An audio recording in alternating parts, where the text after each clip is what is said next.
Welcome to the show. This is the 15th episode of Distinguished Comics Radio, and it is Friday, February 14th, 1941. I am Simon Carver, speaking to you from London, where the blackout curtains are drawn tight. And I must say, spending Valentine's Day in a blacked-out city has a very peculiar, eerie romanticism to it. You draw the curtains, dim the lamps, and simply listen to the sky. An eerie romanticism in the dark. I like that, Simon. I'm Robert Reed over in the New York studio where the lights are on and folks are exchanging paper hearts. But that idea of hidden romance, of secret hearts in the dark, is exactly why tonight's subject is right on the money. We are looking at the Sandman, specifically his run from Adventure Comics number 46 through 57, plus a couple of extra appearances. Adventure 46 through 57. Yes, it is a remarkable stretch of storytelling. We're talking about Wesley Dodds, a wealthy socialite who puts on a green suit, a purple cape, a fedora, and a World War I gas mask to fight crime. A World War I gas mask. Look, in any other era, a guy wearing a ribbed rubber snout and glass bug eyes is a horror movie monster. But right now, that gas mask is a fantasy of protection. Brother, this is a different animal than the Man of Tomorrow. In any other era, that's a horror movie monster. But right now, that gas mask is a fantasy of protection. A fantasy of protection. Walk me through that, Robert, because looking at that face, the blank glass eyepieces, the ribbed snout, it is profoundly unsettling. Sure, it's unsettling to the crooks, but think about the folks reading it. We've spent the last couple years reading newspaper warnings about chemical warfare, gas attacks. It's the boogeyman of the modern age. So the comic gives us a hero who looks at that exact fear, straps it to his own face and says, "I breathe this stuff for breakfast. Now it works for the good guys." A different animal entirely. While Superman is a creature of daylight and public miracles, the Sandman represents what we might call the industrial shadow. In a horror picture, the guy wearing the gas mask is the one hiding the axe. It's perfect alchemy. He weaponizes the anxiety. He uses a gas gun to put the underworld to sleep. He doesn't punch away the darkness. He wades into the fumes and makes himself the master of them. A fantasy of protection. Tell me what you mean by that, Robert, because looking at that face, those blank glass eyepieces in Adventure 46, it is profoundly unsettling. Sure, it's unsettling to the crooks, but think about the folks reading it right now. We've spent the last couple of years reading newspaper warnings about chemical warfare, gas attacks. It's the boogeyman of the modern age. So the comic gives us a hero who looks at that exact fear, straps it to his own face and says, "I breathe this stuff for breakfast. Now it works for the good guys." Works for the good guys. He literally weaponizes the anxiety. He uses a gas gun to put the underworld to sleep. It's a very specific alchemy.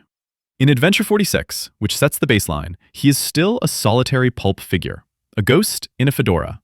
He doesn't punch away the darkness like Superman. He wades into the fumes and makes himself the master of them. Master of the fumes. And that solitary status quo is exactly what gets blown to smithereens in the very next issue. Which brings us to the main event. Let's jump right into the meat of it with Adventure Comics number 47. The story is called The Lady in Evening Clothes, and this is the watershed moment for the feature. This is where Dian Belmont finds the mask. We open in Wesley Dodds' penthouse. He has just returned from a night of work, wounded. He stashes his gear in his coat, and then Dian Belmont, the district attorney's daughter and a pleasant high society fixture, accidentally discovers the gas mask and the gun in that pocket. She discovers the mask in his pocket. Superman is out there lying to Lois Lane every day of the week. Batman is basically a ghost, but here in Adventure 47, Wesley's secret gets blown completely open. The secret is blown, and the panel-by-panel breakdown of that discovery is masterful. You see her hand slip into the coat, the confusion on her face, and then the sheer shock of holding the terrifying visage of the Sandman. It is incredibly rare for a hero's secret to be exposed this early in a publication history.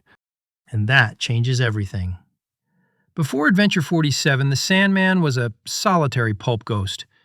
Once Diane knows, they get this real Chicago-style street smarts dynamic. But the best part? She doesn't faint. She doesn't scream for the cops. She walks right up to Wesley, confronts him with it, and basically says, "So, you're the Sandman. Need a hand rounding up this gang?" Need a hand rounding up this gang? Exactly. She shifts instantly from damsel to ally. When you compare that to Batman's intense solitude before Robin, or Superman's elaborate deceptions, this introduces a narrative rhythm of shared risk. It grounds the whole thing. You've suddenly got a Howard Hawks picture right in the middle of a mystery comic. She understands the Playboy Act and the Midnight Crusader Act, and she signs up for both. She becomes an active operative, turning the feature from a lonely vigilante strip into a genuine partnership. Which leads to what is effectively their first date, involving a stakeout on the waterfront. Diane brings her high-powered roadster, and we get this magnificent chase scene. The artist, Craig Flessel, uses these intense speed lines and vertical paneling to make the vehicles feel like they're tearing off the page. Vertical paneling for a car chase. That's smart mechanics. And then the gas gun comes out. Flessel doesn't just draw a polite little puff of smoke. He draws the fumes like a kinetic blast hitting the crooks right in the chest. A kinetic blast. Exactly. The gas has force. It isn't just an anesthetic. It's a physical wall. They wrap up the case and they cap it off with a kiss. But the kicker is Diane's father. The district attorney actually accepts the Sandman's help at the end, completely unaware that he's shaking hands with the guy dating his daughter. Unaware that he's shaking hands with his daughter's suitor. It adds a wonderful layer of dramatic irony. That is why Adventure 47 is the big bang for the Sandman.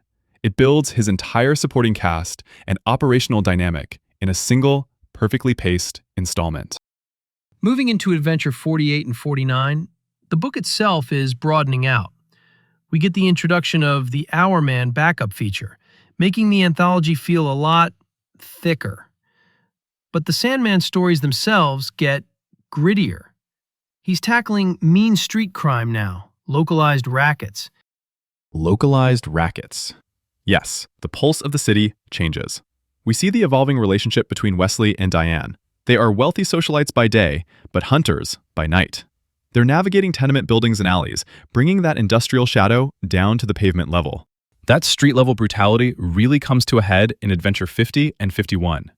Issue 51 features a cover with Sandman confronting a masked intruder, and the story itself involves hit-and-run killers. It has a distinct pulp horror flavor. Hit-and-run killers. It ain't grand schemes to conquer the world, it's vehicular murder for hire. You see this recurring motif where the strip blends forbidden, weird science with absolute street brutality. A mad scientist doesn't use a death ray. He uses a speeding coupe. We also have to look at the New York World's Fair 1940 comic. This was a 96-page special edition, a massive book. And there, on the cover, is Sandman, standing right alongside Superman and Batman, welcoming readers to the fair. 96 pages. That's a brick of newsprint. And the story is wild. He's tracking a mobster named Slugger Slade through the actual pavilions. But reading about the shiny world of tomorrow right now, in 1941, feels pretty bittersweet. Bittersweet is the word. You have Slugger Slade running past these monumental monuments to human progress and peace, while in the real world, London is blacked out and Europe is burning. The contrast is haunting. Speaking of teaming up, we also get All-Star Comics #1. This will kick off a certain Justice Society era, which we'll dive into fully in a future episode.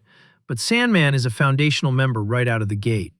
A foundational member, yes, and we get a glimpse of how his gas mechanics translate to team play in a jewelry store mystery. He brings a very specific, quiet crowd control method that balances out the more kinetic brawlers on the roster. Let's jump to my favorite, Adventure 52, the Amber Apple Gang. This issue is a knockout. They're at a high society masquerade party, and Dian Belmont is wearing this bright red dress, acting as the getaway operative. That red dress is a brilliant piece of visual direction by Krieg Flessel. He uses negative space beautifully here. Diane pops out from the background, while Wesley's gas mask lenses are drawn completely blank, reflecting the ambient light. It makes him look utterly terrifying in the middle of this elegant party. Utterly terrifying. But Diane keeps the engine running. Literally, she's the getaway driver for a vigilante. She makes the whole operation possible. The getaway driver for a vigilante. It completely upends the traditional damsel in distress trope. She's choosing the line of fire. Adventure 53 and 54 shift us completely away from high society. We drop into the gritty urban realism of loan sharks breaking thumbs. Breaking thumbs. That's what I love about this run. One month he's at a masquerade. The next he's the champion of the little guy in the neighborhood, busting up a $5 shakedown. He's using Chicago-style bruising tactics, reminding me a lot of Slam Bradley. Slam Bradley is a perfect comparison. He doesn't need world-ending stakes to act. The economic terror of a neighborhood loan shark is treated with the exact same gravity as a supervillain. But if you want weird science, All-Star Comics #2 brings it with the Death Ball. A villain builds a glowing ball of radium and sulfur that just melts everything in its path. Radium and sulfur. Fussel's artwork here is astounding. He draws this impossible energy as if it has actual weight and heat. There's a trap involving a, quote, straw man that the villain uses, and when the identity is revealed, it hinges entirely on the visual logic Flessel established on the first page.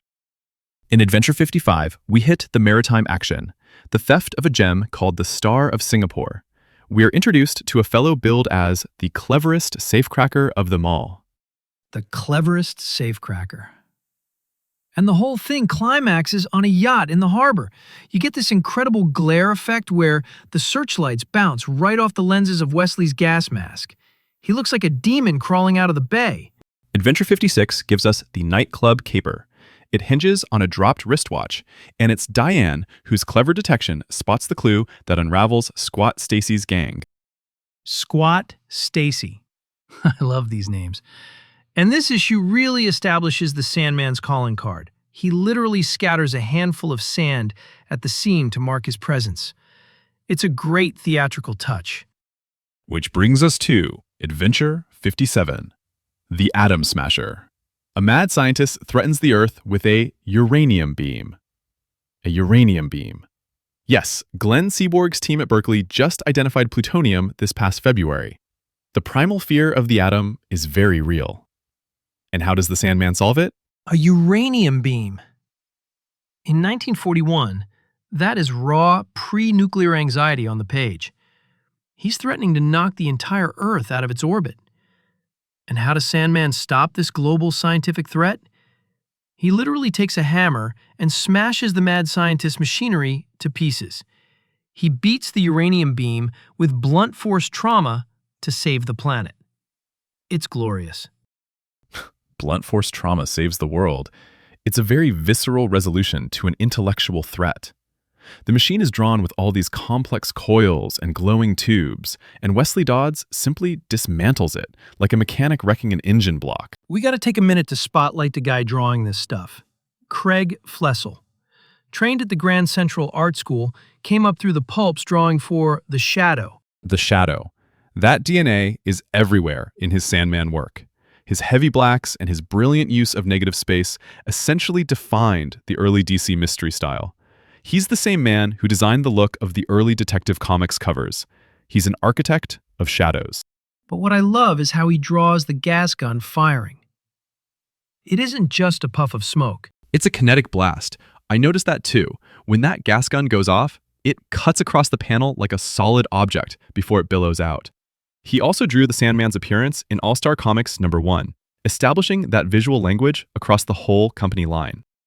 Kinetic blast is the right phrase.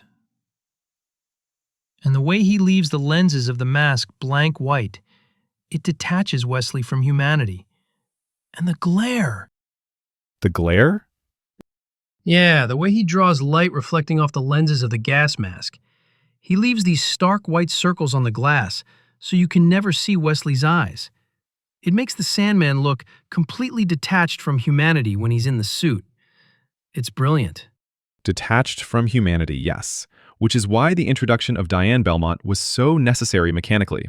Flessel's art makes the Sandman look like an elemental force, so the script needed Diane to remind us there is a beating heart under that terrifying mask. And speaking of elemental forces, we shouldn't forget Flessel also drew that crazy Death Ball story in All-Star Comics #2. The villain invents a glowing ball of radium and sulfur that just rolls around melting things. Flessel drew that glowing sphere like it was a hole punched straight through the paper. All-Star #2! Yes, the Death Ball, radium and sulfur.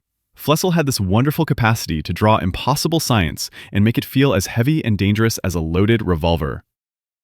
And on the typewriter, you've got Gardner Fox, the master of mechanics. He's the one bringing in the gas gun, the orderly clue trails, the secret histories. Orderly clue trails. Fox is incredible at juggling. He's managing multiple features across the entire DC line right now, yet his scripts for Sandman allow Wesley to be both a methodical detective and a sudden, terrifying stormfront. It's a very difficult balance to strike. Looking at the run as a whole, it really feels like there is a masterpiece every other issue. The feature matures remarkably fast, from a solitary pulp figure into a deeply engaging partnership drama. A partnership drama, exactly. That's the steel in the spine of these stories. Diane and Wesley make the book tick. They give you a reason to care about the people underneath the fedoras and the red dresses. The thematic thread that binds them is the evolution of Dian Belmont. She stops being an accessory and becomes an absolute necessity. An absolute necessity. She goes from damsel to detective. Over these issues, she saves Wesley's neck just as often as he saves hers. If he gets knocked out, she's the one dragging him into the green car and peeling out before the cops arrive. It really is a blueprint for a more modern, collaborative hero dynamic. Flessel and the writers trusted the readers to embrace a woman who wasn't just waiting by the telephone. She is out in the field, wearing that red dress, throwing wrenches into the gears of organized crime. And she does it with style. It proves that you don't have to be a brooding, lonely Avenger to make a comic book work. You can have a partner, you can have a little banter, and you can still strike the fear of God into the Amber Apple Gang. All right, before we get out of here, I've got a message from our friend Mr. Moore from the future. He insists that if folks want to reach us, they should send a message to distinguishedcomicsradio@gmail.com. distinguishedcomicsradio@gmail.com. This bizarre email contraption of his. But do send us your thoughts. Next up on the Shortwave Show, we are looking at Madame Fatale in Crack Comics numbers 1 through 8. And on our next standard broadcast, we dive into the Spectre in More Fun Comics 52 through 62. From a darkened London, where a gas mask doesn't seem quite so fantastical right now, I am Simon Carver. Keep your courage up. And from the New York studio, surviving my first bout with the Sandman, I'm Robert Reed. Keep your eyes on the funny pages, folks. Good night.